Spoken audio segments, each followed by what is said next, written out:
Hello everybody, it's Crystal Laura from Android Authority, and I have the new Jewel version of the Huawei watch with me, so you can expect a full review of it coming within the next couple of days. But for now, let's focus on what Google just announced today at Google I/O, Android Wear 2.0. So that's running here on my Huawei watch, and Google's main focus is to make the watch more of a standalone device.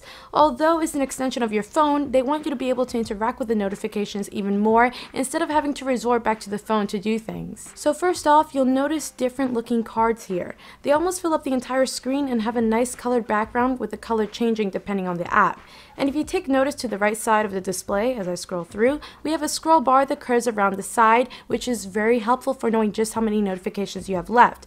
When you receive things like text messages, you'll notice that your contact's profile picture doesn't take up the entire background. And now instead it shows as a little avatar on the top.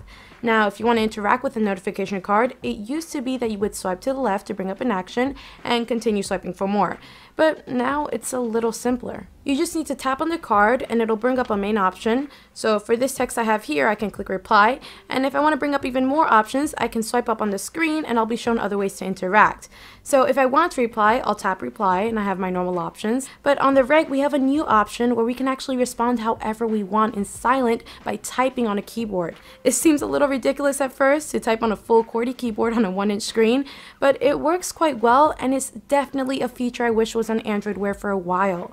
But if this is a little too hard, you can always change the keyboard by long pressing on the keyboard icon to change it to handwriting, where you can draw large letters and the screen will actually shift to make room for your next letter, which is a little more watch friendly. So Google is introducing a more material design friendly interface with Android Wear 2.0, which includes a darker UI, which makes much more sense on a wearable. When we pull down from the top, we have all of our system toggles on one screen, which is nice because no more swiping with one toggle on each page.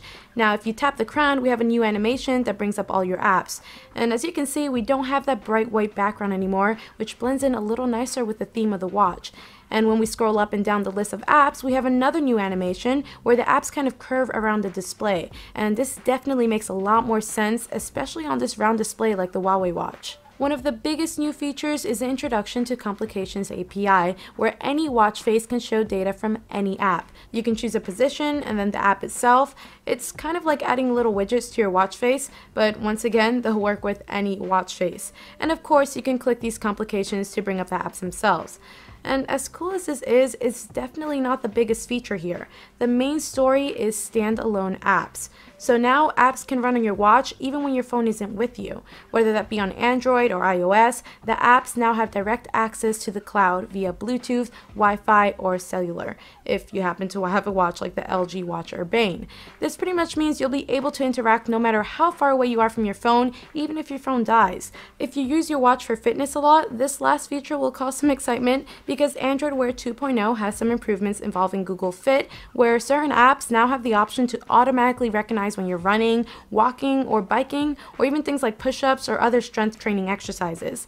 Google says Android Wear 2.0 is the biggest update to ever hit the wearable scene, and so far, these new features definitely look promising.